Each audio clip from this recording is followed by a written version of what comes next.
This is Pastor Dave Taman from Cayman International Assembly.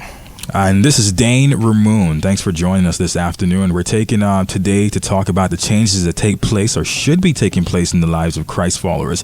Now, Pastor Dave, people are generally frightened of change. Why is change necessary? Oh, that's a good question, Dane. You know, the reality is growth in a person's life is all about change. You know, if we're not changing, we're not growing, and we're not getting stronger, and we're not beginning to become the things that we need to be. And so change is an absolute necessity in the life, especially of a Christ follower. The Apostle Paul wrote in 2 Corinthians chapter 5, verse 17, and this is from the Living Bible. He says, when someone becomes a Christian, he becomes a brand new person inside. He's not the same anymore. A new life has begun. And so right there we're talking about change. And in 2 Corinthians chapter 5, verse 17, in the New Living Translation, it says, this means that anyone who belongs to Christ has become a new person. The old life is gone, and a new life has begun. So the whole concept there, whichever translation you want to look at, talks about that something has gone and something new has come. And so that right there is change. Paul instructs us in the New Testament book of Romans to let God transform us. And he prefaces that instruction with another instruction. And he says, don't copy the behavior and the customs of this world, but let God transform you into a new person by changing the way you think. And then you will learn to know God's will for you, which is good and pleasing and perfect. And what Paul reveals to us in that statement is that the way we think determines the way we are. And he also tells us that when we allow God to change the way we think, we then are able to learn about God's plans for us, and that those plans, he says, are for our good. And that really is our purpose in life. So God's Word promises us many, many things, but of all the promises, one of the most significant that we can count on in this life is change. So now, Dane, in your life, we've been talking about some of the things that occurred once you became a Christ follower. Now, some of the things you've already mentioned, but what are some of the things that you noticed, just to recap for those who may not have been with us the other day, what were some of the first changes that you witnessed or recognized taking place? It'd be the first time that it happened? Yeah. Does it mean negative-wise or positive-wise? No, well, either way, you tell me. What are the things that you noticed that suddenly were different from what had been your norm? Judgment. I have to be honest and say judgment. A lot of people would say, are you sure? Hey, do you want to do this? Do you know how difficult this is, right? You got to give up this. You got to give up that. They were treating me like I was about to. So you were being judged. Yeah, is what you said. Okay. I was being judged by other people. Yes, or I don't know if that's what I should call it. If they were trying to be concerned and giving me good advice. So we'll take it as that, and maybe you can gather your opinion from it. But yes, they would just say things like, "Yeah, are you sure you're ready? Do you want to do this? Because you work in hip hop radio. You do this, Dane. This is very difficult. You can't just go halfway in." So there was a lot of. So the people around you began to change towards you. Okay. Yes. But let me focus a little bit more directly on. Again, you've mentioned some of these things already, but what are some of the things that you look back now and you say, wow, I didn't do that before, or I didn't feel this way before? There were some changes that began to take place that you recognized that had to be from God. Saying things. Gossip is a big thing on the island. Gossip is huge, and a lot of people get a kick out of doing it and just wants to hear the latest about somebody else. And then you would have a set of friends that would be constantly saying, "Oh man, you're not going to believe what happened to this person," and then automatically I would say, it's not our place to really talk about that. I said I don't, and I really didn't want to be a part of the conversation anymore. It became something that was kind of like. It was fun at first, but then it became such a headache to actually hear it. Like when people talked about it, it was kind of like a sickness. So you felt bad to be around it, and I just didn't want to be around it anymore. And I said to myself, "Wow, how did that happen?" Like it became something that was like, you might as well just give me the chicken pox or the flu instead of you start gossiping in front of me. So you began to feel, I guess, in Christian terms, we would call this a conviction, something inside of you that said, this doesn't feel right, when it had been a very natural thing and you wouldn't have even thought twice about it before. Yes. Okay, so is that how you recognized? Now, I mentioned that Paul said that one of the things that God does first in our lives as he transforms us was to change the way we think. So is that how you see God doing that in your life, that when you begin to think the old way, it suddenly is uncomfortable? Or how would you describe that? Because I know there are folks who wonder, when we talk about, sometimes we say, well, God was speaking to me, or, God did this, and they don't understand what we mean or how God does these things, how God changes us. I think God speaks to us through other people. Okay. So that's was one of my biggest results. Like if I was talking to a friend at the time, and I really do have some really good friends, they would tell me something that I needed to hear at that time that would fix a solution for me.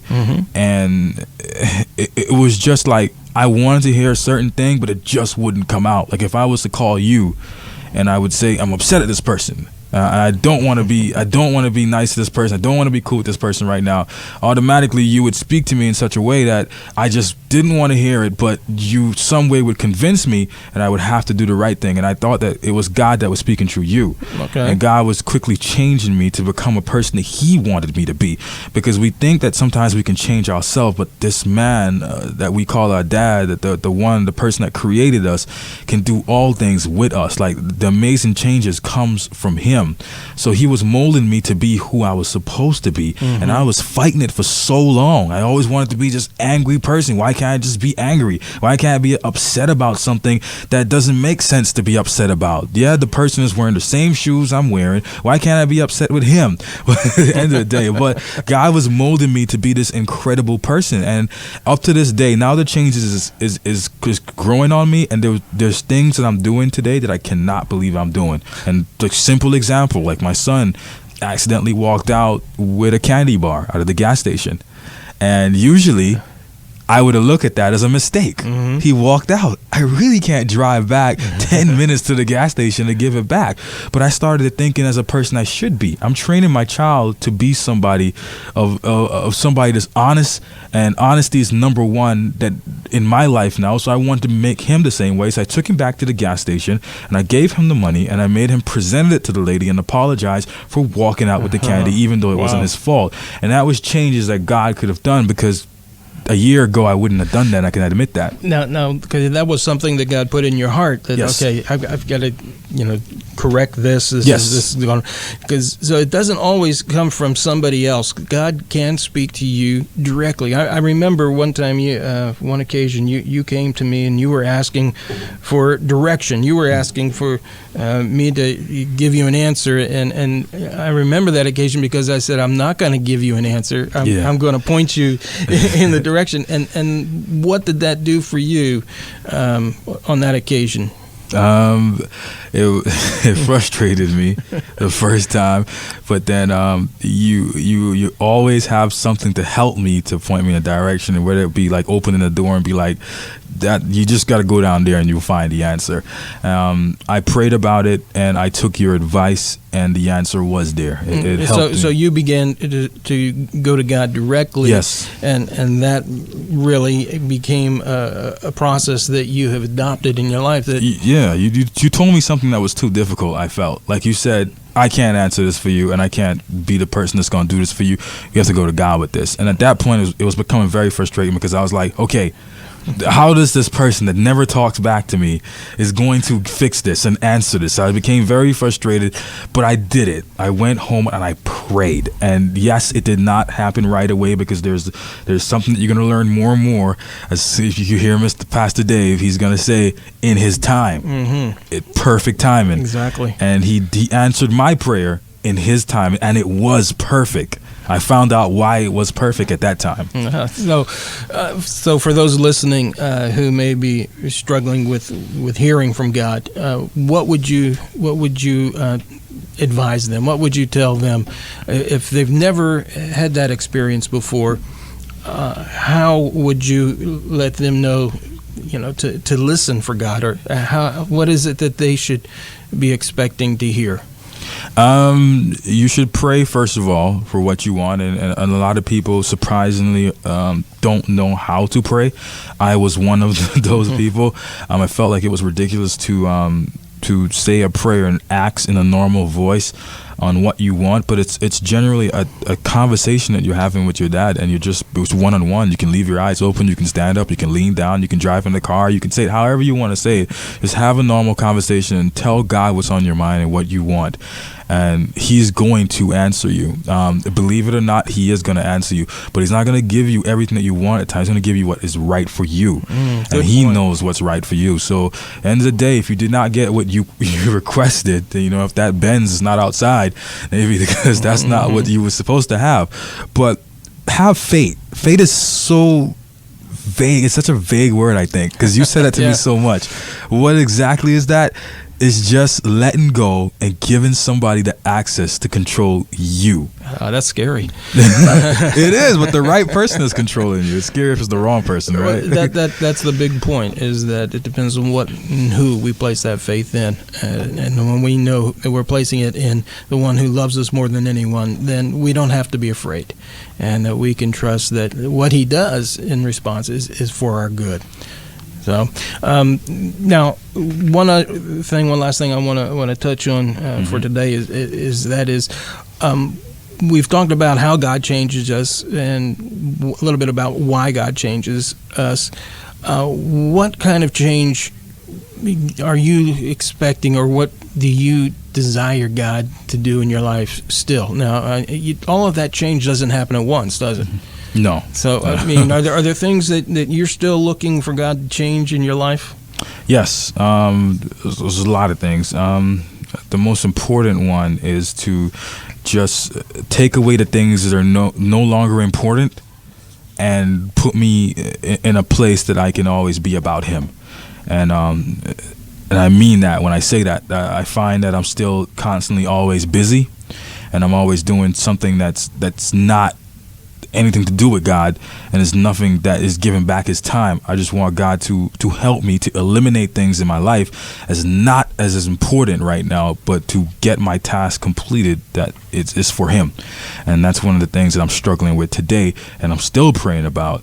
And hopefully it's something, not hopefully, but I know it's something he's going to answer pretty soon. Okay, now tomorrow we're going to be talking about some of the steps that we can take in order for that change to take place in our lives.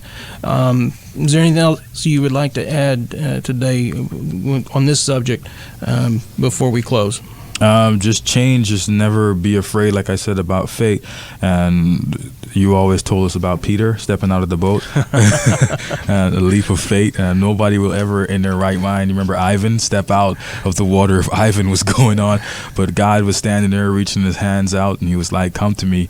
And, Peter did, but as soon as he heard the lightning, then he turned away. Immediately he lost faith. So that's an example. And the reason I say that is because I really want you to, if you're going to pray today, like, have faith, let it go, let your problems go. It's the most difficult thing to say, that I'm going to make somebody else take control of my problems. It's very difficult, and I understand where you're coming from, because I was once that person, but now I let go of everything and I make God take control. Fantastic. So when we talk about this prayer and letting God, it's a simple thing, isn't it? It's just simple. God, forgive me and take charge of my life. Exactly.